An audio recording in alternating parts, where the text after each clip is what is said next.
Before we get into today's story, take a second to subscribe. We share real, emotional stories about trust, betrayal, and the things that break people from the inside. If that's the kind of truth you value, you're in the right place. They told me the mission was classified. No names, no documentation, no rescue, no backup. High risk, zero contact. You go in, you do your job, and if something happens, we don't know you, Major Ellison said, eyes like stone behind dark-rimmed glasses. Understood, Staff Sergeant Hunter? Understood, sir. That was the game. The one we signed up for. No glory. No medals. Just shadows in places we were never meant to be. I've been in the game long enough to stop believing in clean exits or noble causes. But this time felt different, even from the beginning. Maybe it was the quiet in the Major's voice, or the way the briefing room emptied faster than usual. No jokes. No swagger. Just silence and nods. The mission was codenamed Operation Wolf Talon. For men. Deep recon into a high-alert zone near the Afghan-Pakistani border. Rumors of experimental surveillance equipment tucked into a compound, no map listed and no satellite captured. It was supposed to be a grab-and-go op. 2 nights. No firefights. No trace. I remember boarding the unmarked chopper before dawn. Wind howled through the valley as we took off. I could feel my ribs vibrate from the rotors. I sat beside Torres, same side as always. He gave me a lopsided grin and tapped my shoulder. Last ride, brother, he said. He said that every mission. The other two, McAllen and Bishop, were younger, quieter. Still trying to prove they weren't afraid. They learned soon enough. Fear was normal. What mattered was what you did with it. We landed just after 0300. No GPS. No live comms. Just old-school compass, encrypted maps, and dead reckoning. The desert was cold as bone. I pulled my balaclava tight and led the formation down a dry riverbed. The silence in those hills didn't feel peaceful. It felt like the earth was holding its breath. By morning, something didn't add up. No patrols. No dogs. No foot traffic around the compound perimeter. Even the birds were gone. We kept moving. By 1800 the second day, we had eyes on the compound. Perched on a ridge, hidden behind rock formations and dry brush. It looked abandoned, but our thermal scopes picked up movement inside. McAllen signaled for recon formation. I took point toward the west wall. That's when the wind changed. A crackle in the earpiece. Static. Then, they know. Bishop's voice. A second later, mortars lit up the sky. The first one hit 30 meters away, just dust and concussion. The second took McAllen. I didn't hear the third, only felt it. Something tore through my side like fire and ice. I dropped, hard, tumbling into a ravine, rolling in dust and blood and pain. My lungs screamed. I tried to scream with them. Couldn't. I looked up, blinking through sweat and dirt, and saw Torres. Running. Not ducking. Not dragging Bishop or checking my pulse. Just running. He looked back once, just once, before vanishing over the ridge. That moment burned into me deeper than the shrapnel. Then the world went black. The next time I opened my eyes, the ceiling above me was made of cloth and bamboo. I didn't know where I was. I didn't care. A small woman with veiled eyes sat beside me, pressing something wet against my ribs.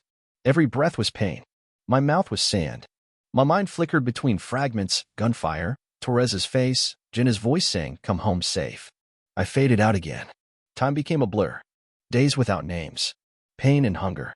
Then stew and hot tea. Then the sound of a man praying outside the tent. A boy with a goat laughing in the distance. When I could stand, I hobbled to a stream and saw my reflection in the water. My beard was wild. My eyes were sunken. My dog tags hung limp against my ribs. I looked like a ghost. They were a nomadic family. Pashtun. The father had scars on both hands and a smile that never reached his eyes. He said little but made sure I had food. His wife spoke even less.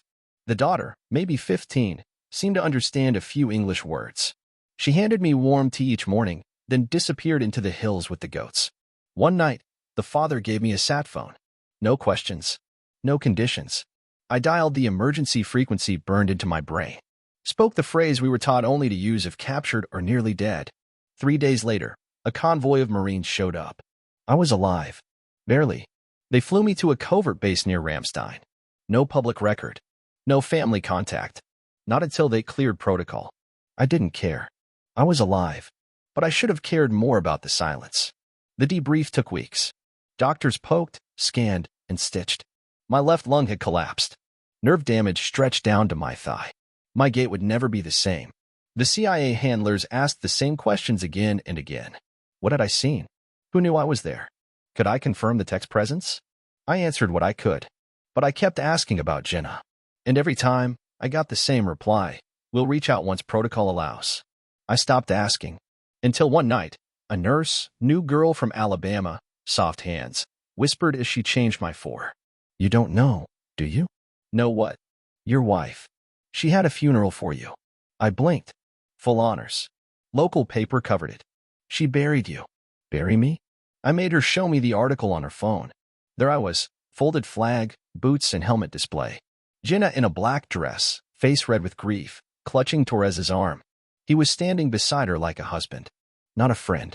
Not a soldier. A replacement. I stopped eating. Refused therapy. Didn't speak for days. Torres. My brother. My blood. The man who left me to die and returned to my home. My wife. My life. Jenna. She once wrote me a letter that said, I'll never breathe easy until you're back. You are my whole sky. Turns out, skies change fast when coffins arrive.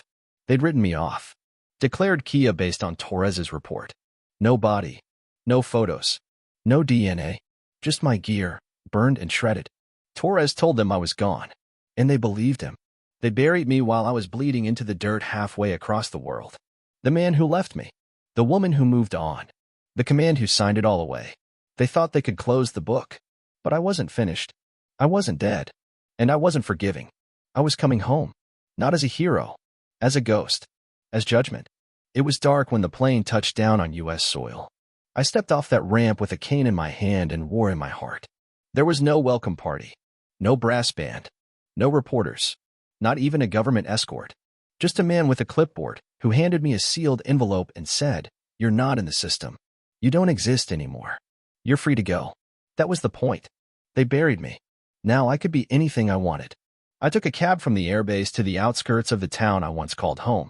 The houses looked smaller, tighter, like they were keeping secrets behind white fences and neatly trimmed hedges. My house, our house, was still there. Same pale blue siding, same black shutters. Same creak in the porch step, I bet. It sat at the end of the street like a memory I hadn't earned yet. And parked right in the driveway, his truck. Torres's. The license plate hadn't changed.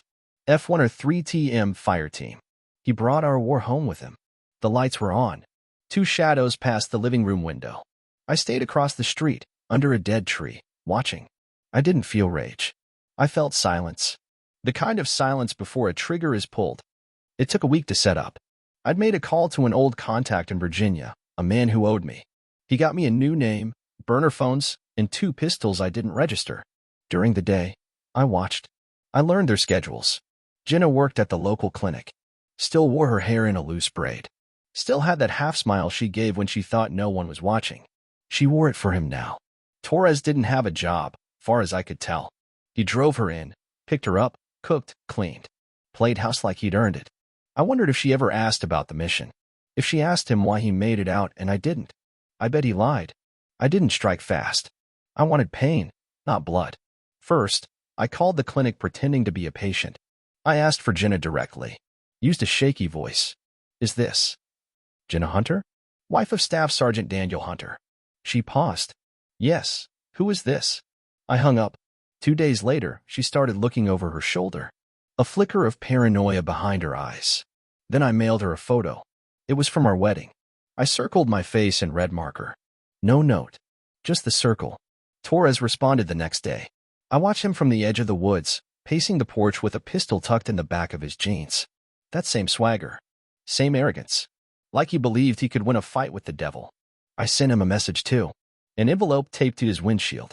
Inside was a thumb drive. On it, helmet cam footage. From that mission.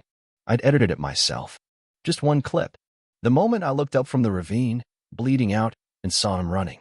He must have watched it. Because the next morning, he drove 2 towns over. Met with someone in a car.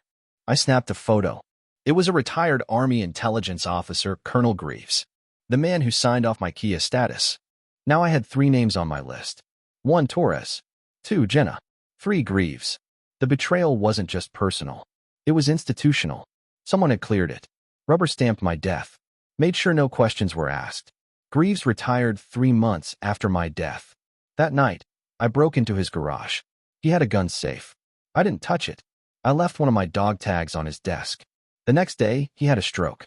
I didn't even have to pull the trigger. Then came Jenna. She started drinking. I saw the bottles in the recycling.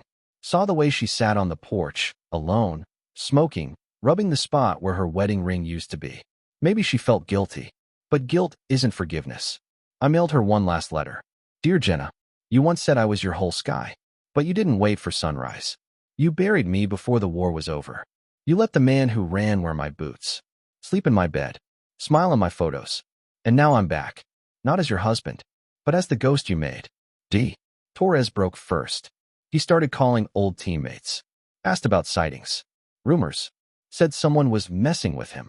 No one believed him. They thought he was cracking from guilt. Then he bought a ticket to Arizona. A desert cabin under his mother's maiden name. He ran again. So I followed. I waited until he was alone. Cabin dark. Stars overhead. Coyotes howling. I knocked on his door. He opened it with a gun. Then dropped it. Dan.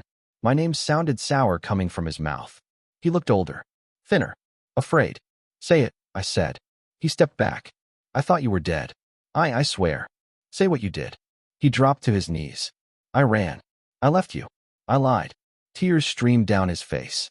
I just wanted to survive. I looked at him. Really looked. You did. Then I left. I didn't kill him. But I made sure the video of his confession made it online. Sent it to every contact in his old unit. Sent it to Jenna. His life was over. His reputation, gone. He would live, but never be again. Jenna filed for divorce 2 weeks later. Quietly, she moved to her sister's in Vermont. The house went up for sale. No forwarding address. I watched the moving truck load up my old life. I didn't follow. Instead, I went to the VA, signed in under a new name. Started therapy. Started rehab. Started writing. I didn't need revenge anymore. I'd already died. This was just the afterlife. One where I finally got to choose who I became. You never really leave the war behind. You just stop bleeding long enough to watch others do it instead. 6 months into my new life, I found myself staring into a mirror at a halfway house for veterans in Colorado Springs. My beard had grown in, streaked with gray. My leg had gotten stronger. My back straighter. But the man in the mirror was still missing something behind the eyes. I'd taken everything from the people who took everything from me. But I hadn't figured out how to live again. Revenge is a circle. You run in it long enough, and eventually it just feels like motion, not progress. Then the VA assigned me a caseworker. Her name was Callie. She was sharp, late 30s, glasses always sliding down her nose. She didn't speak to me like I was broken. She spoke like I had responsibility, like I owed the world something now that I'd clawed back from the dirt. Callie handed me a manila folder one morning. You said you wanted to matter again, she said. This is a federal contractor who mentors at-risk vets. They need someone who knows real field trauma. You want to disappear? Fine. But why not disappear doing something good? Inside the folder was a list of names, bios, and a base. Fort Grayson, a private facility. Remote. Secure. No press. No ghosts. Fort Grayson was built like a scar in the desert. Barbed fences. Armored towers. Rows of converted shipping containers turned into housing pods. Inside the rec hall, 20 former soldiers sat at folding tables. Men and women who looked like I had, lost, angry, quiet. Some were hooked on pills. Others just drank memories away. I was there to guide them out. But I barely knew if I'd made it out myself. Until I met Hawk. Real name, Devin Hawkins. 22. Former Army Ranger. He'd lost his squad in an IED blast 6 months before his discharge. Wouldn't talk. Wouldn't eat. But he watched me. Like he knew. You ever leave a man behind? He asked one day. I didn't answer. He nodded. Yeah, me too. We started talking late at night. He asked about my limp. I told him I stepped on a landmine. He asked about my eyes. I told him they belonged to a dead man. He understood. The next week, I caught him burning a box of his old gear, medals, photos, even dog tags. I want to forget, he said. I grabbed his wrist. You don't have to forget. You just have to learn how to remember without bleeding. That was the first time I heard my own advice out loud. And it felt true. But peace doesn't last. One night, my burner phone rang. Unlisted number. Only a few people still had that contact. I picked up. A voice answered. Crisp. Older. Measured. Mr. Hunter. Or is it Mr. Hall these days? The voice said. You've made waves. Who is this? Someone from the other side of the curtain. Someone who knows what happened in Kandahar. And who knows you left bodies behind. I stayed silent. We've been watching you, he continued. And while your revenge might have felt personal, it compromised certain interests. Say your name. He chuckled. Not yet. First, you're going to come back. One more job. Not a mission. A cleanup. A message. He gave me coordinates. Told me to be there in 48 hours. Then he hung up. I sat outside all night thinking. This was the shadow world pulling me back. The same one that had signed off on my death.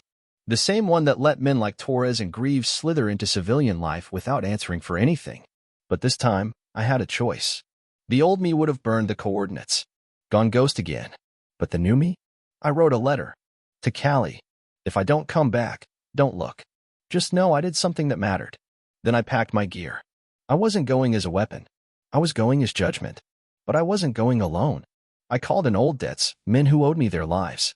Ghosts from forgotten skirmishes in countries we never admitted we were in. They came without questions. Some limped, some bore scars, but they came. 6 of them.